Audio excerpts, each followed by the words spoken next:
Dentro del cristianismo existen doctrinas que son centrales y otras que se denominan secundarias o terciarias o de tercer orden.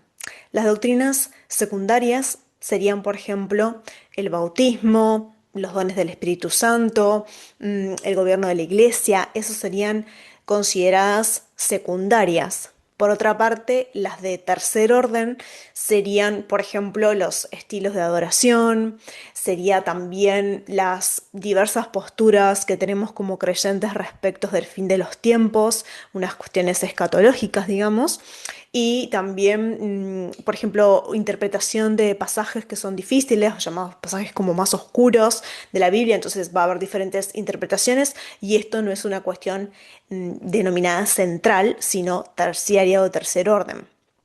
En este vídeo yo me voy a centrar en detallar lo que son el core, las doctrinas centrales de la fe cristiana. Mi nombre es Agustina, este canal es Agus in Grace. Te invito a suscribirte y activar la campanita si todavía no lo has hecho. Y bueno, vamos a ir directamente a empezar con la primera doctrina central de la fe cristiana. La primera doctrina de la fe cristiana, la primera central de todas, es que la fe cristiana es una religión monoteísta, es decir, hay un solo Dios.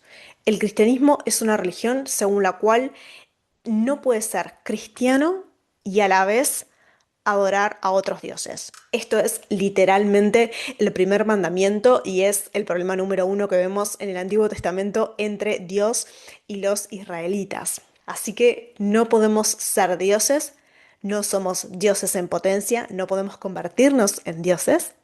Y para esta parte de la primera doctrina sobre el monoteísmo, me gustaría compartirte algunos versículos. Como por ejemplo leemos en Deuteronomio. Deuteronomio 6:4 dice, Oye Israel, Jehová nuestro Dios, Jehová uno es.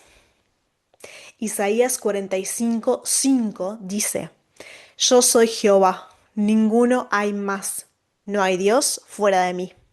También en Isaías, un poquito antes, Isaías 43:10 dice, Antes de mí no fue formado Dios, ni lo será después.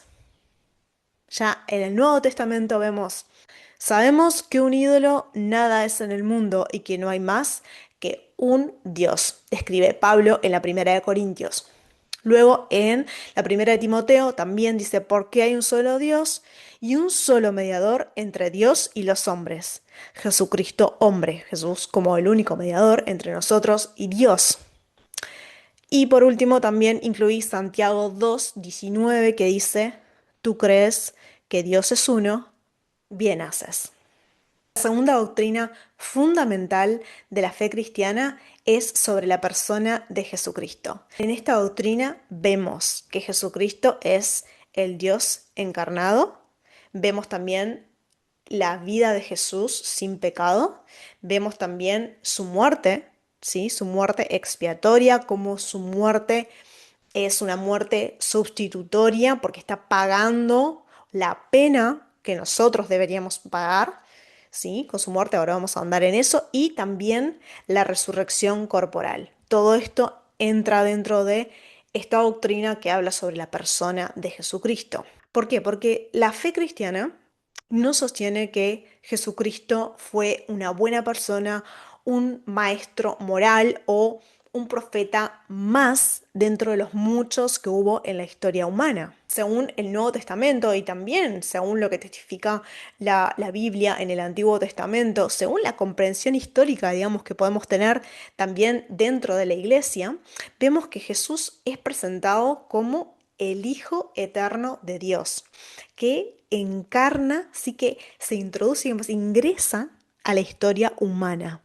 Y esto significa que su identidad, es decir, la identidad de Jesucristo, no va a comenzar en su nacimiento, ¿sí? Sino que es una identidad que es preexistente. Su venida al mundo es una encarnación. Y es, ¿por qué? Porque es Dios mismo que está asumiendo una naturaleza humana sin dejar de ser divino. Y esto va a resumirse en la unión hipostática, que es básicamente lo que la Iglesia ha llamado a la unión de estas dos naturalezas. Jesucristo no es en parte una cosa y en parte la otra, o un cierto porcentaje de una, un cierto porcentaje de otra. Jesucristo es 100% humano y 100% divino, 100% Dios. Cuando Jesucristo encarna, no deja su divinidad a un costado y tampoco es como se ha en otros tiempos se ha también querido afirmar de que Jesucristo, bueno, no terminó de encarnar en un cuerpo físico y que era como una especie de holograma. No, no. Esto no es lo que vemos en el testimonio bíblico completo, no es lo que vemos en las Sagradas Escrituras y no es lo que se afirma históricamente dentro de la fe cristiana. Jesucristo tiene ambas naturalezas en full, en 100%. Es decir, Jesucristo es plenamente hombre y plenamente Dios. ¿Y esto por qué es importante? Bueno, tiene muchas aristas por las cuales podríamos decir que esto es importante, pero creo que una de las razones por las cuales esto es importante es que él realmente esto explica por qué su vida tiene una autoridad divina y cómo al mismo tiempo él puede representar verdaderamente a la humanidad y además verdaderamente pagar por los pecados de todos nosotros. Entonces, en su humanidad, Jesucristo sí experimenta lo que significa vivir como vivimos todas las personas de a pie, el cansancio, el dolor, el sufrimiento, bueno, todo lo que implica, ¿no? Y sin embargo, también vemos que Él lo hace sin pecado. Y esto es fundamental para poder pagar por la pena que nosotros deberíamos pagar. Dentro de la lógica cristiana, solo alguien sin pecado, solo alguien humano podría pagar por la pena que nos tocaría pagar a nosotros. Su obediencia, además, va a ser no solo un ejemplo, no es un mero ejemplo a seguir, sino que va a ser representativa, ¿sí? Como decía, Jesucristo no es solo un mensajero de Dios, ¿m? Jesucristo es realmente Dios mismo. En su divinidad, entonces, Jesucristo comparte la naturaleza con Dios mismo y esto lo vemos en diferentes textos, en diferentes momentos de la Biblia, en el cual se le atribuyen títulos, se le atribuyen funciones, se le atribuyen atributos, digamos, a Jesucristo que dentro del marco bíblico van a pertenecen únicamente a Dios. Entonces, ¿esto qué quiere decir? Que la obra completa de Jesucristo solo la podemos entender en función de esta identidad. ¿Y por qué? Porque en este caso tiene, si lo miramos desde la visión o desde la perspectiva de la salvación, solo, digamos, solo Dios podría salvarnos, un ser creado no podría salvarnos, no podría brindarnos la salvación. ¿Por qué? Porque Dios se convirtió en la solución ofreciéndose a sí mismo como sacrificio por nosotros.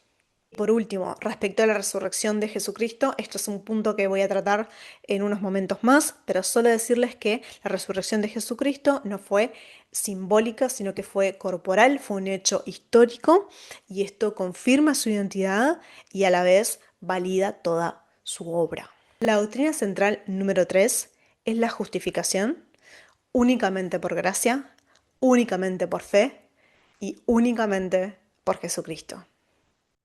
No es Jesús más, es solo Jesús.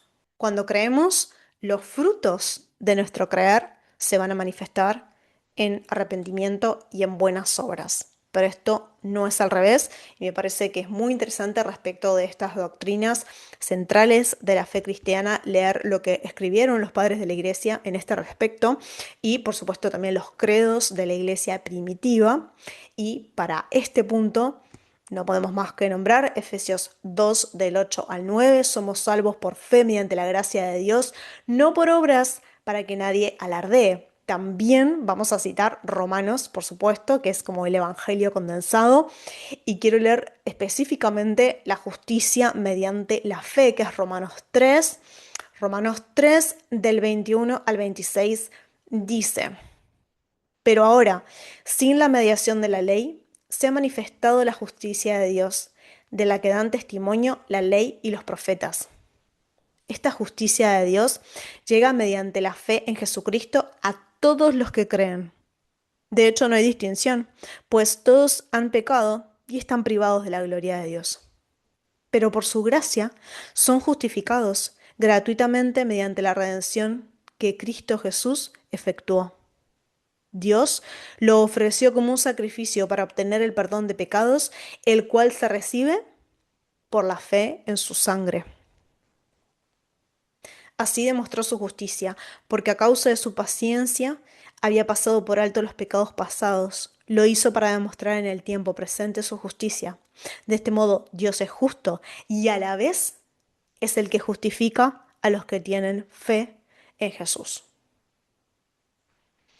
También me gustaría leer Hechos 4:12 que dice, de hecho, en ningún otro hay salvación. No hay bajo el cielo otro nombre dado a los hombres mediante el cual podemos ser salvos. Y en Romanos 4, del 1 al 3 dice, entonces, ¿qué diremos en el caso de nuestro antepasado Abraham? En realidad, si Abraham hubiera sido justificado por las obras, habría tenido de qué jactarse, pero no delante de Dios. Pues, ¿qué dice la Escritura? Creyó Abraham a Dios y esto se le tomó en cuenta como justicia. El perdón de los pecados ocurre por fe, solo por fe en Cristo y solo por Cristo. Cuando Jesús murió, el velo en el templo se rasgó de arriba a abajo, lo que implica, lo que va a simbolizar la reconciliación entre Dios y la humanidad. Y nosotros ahora no tenemos necesidad de ir a querer zurcir el velo rasgado. No hace falta. La número 4 es nuestra naturaleza caída como humanos. En la número 4 vemos que desde un punto de vista bíblico, el ser humano está bajo una condición de ruptura. Es una ruptura real entre Dios y nosotros. Quiere decir que el ser humano no está desinformado, no le falta conocimiento oculto, el ser humano no nace neutral. El ser humano ya nace con esta naturaleza caída, que es heredada. En este sentido, el ser humano no precisa mejorar moralmente, no precisa hacerse mejor persona. El ser humano necesita morir a sí mismo y nacer de nuevo en Jesucristo, que es justamente lo que le dice Jesús cuando habla con Nicodemo. Necesitas nacer de nuevo, ¿sí? Nacer de nuevo en Cristo. El ser humano necesita desesperadamente esto, necesita ser nueva criatura en Jesucristo. Y sin la intervención de Dios, esto simplemente no puede darse. La doctrina central número 5 es la resurrección de Jesucristo. La resurrección de Jesucristo es el milagro más grande documentado en toda la historia de la humanidad. Y si Jesús no murió y resucitó al tercer día, entonces nuestra fe es en vano. Como dice Pablo en 1 Corintios 15, que dice, si Cristo no ha resucitado, nuestra predicación no sirve para nada, como tampoco la fe de ustedes. 1 Corintios 15, 14. Y al final, esto es lo que separa al cristianismo de cualquier otra religión del mundo, que es que nosotros no hacemos nada para alcanzar, no hacemos disciplinas, no hacemos prácticas, no hacemos...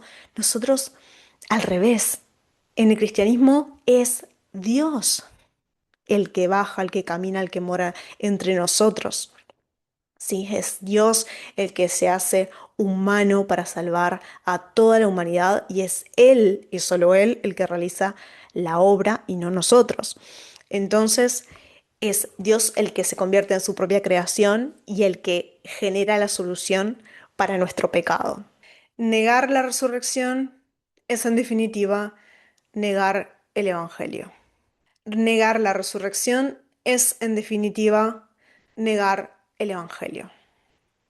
La doctrina central número 5 es la Trinidad.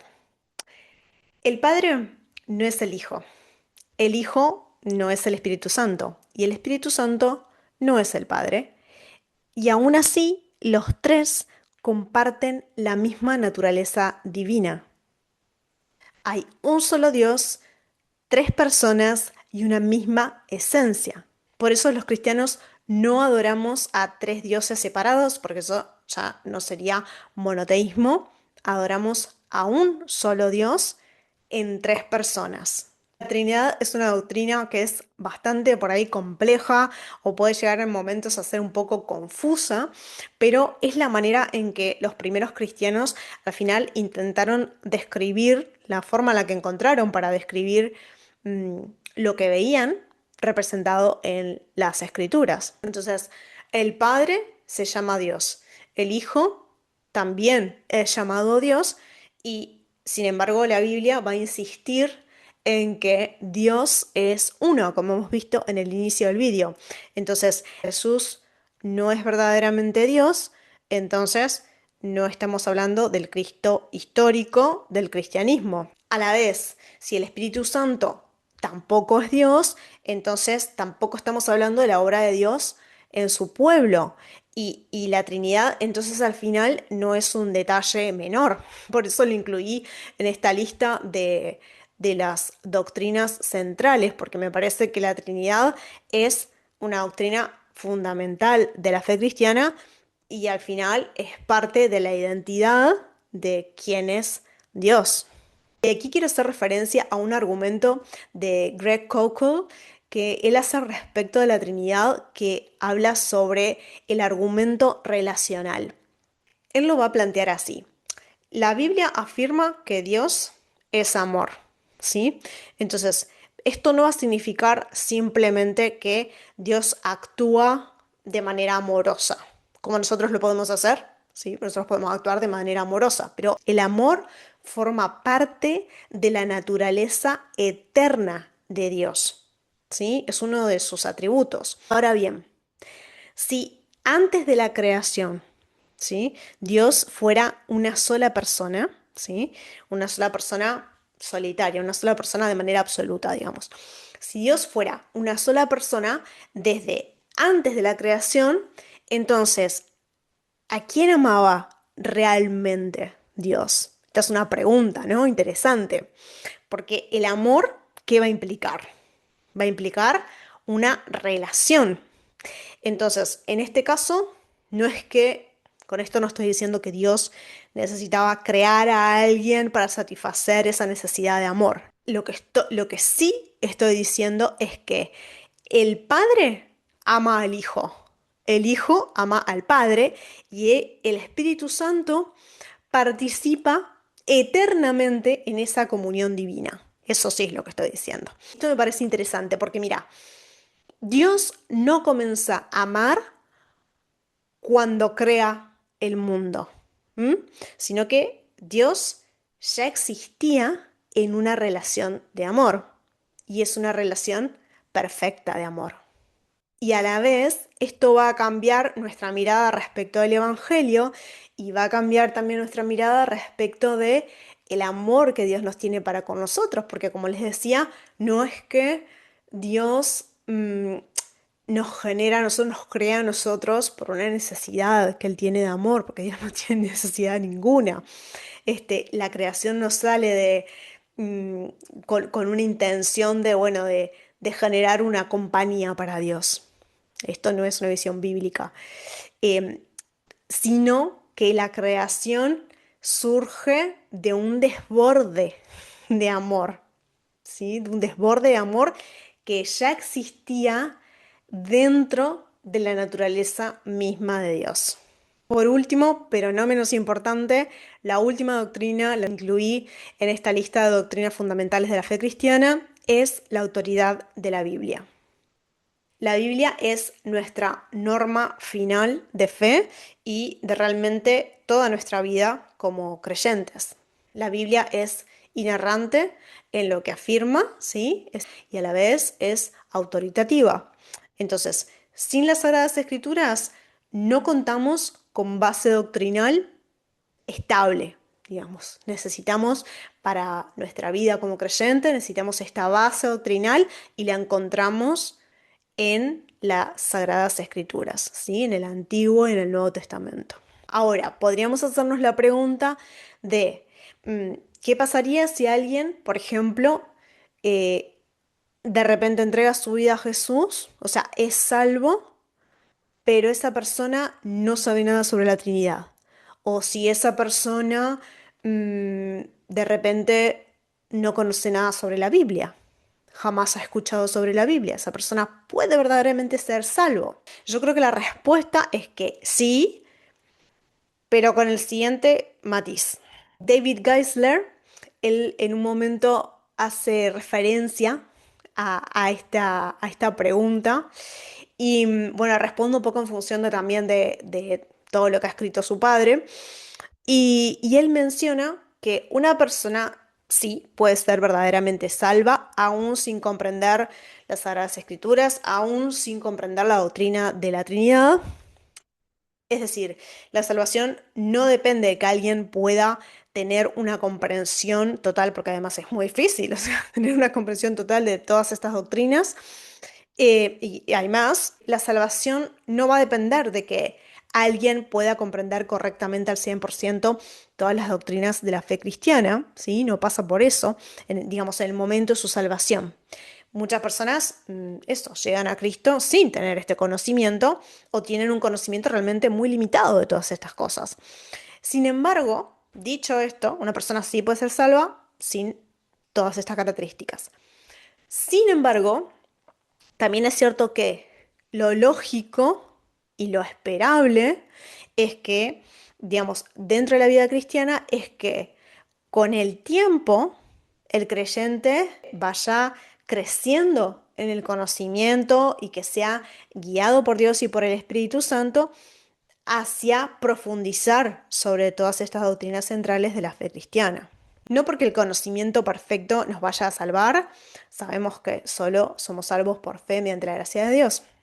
Entonces, no porque el conocimiento perfecto nos salve, sino porque la verdad acerca de Dios nos debería importar.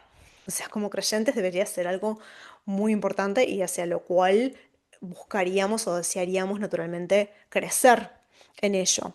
Y porque además el Espíritu Santo nos va a ir guiando como creyentes hacia esa verdad.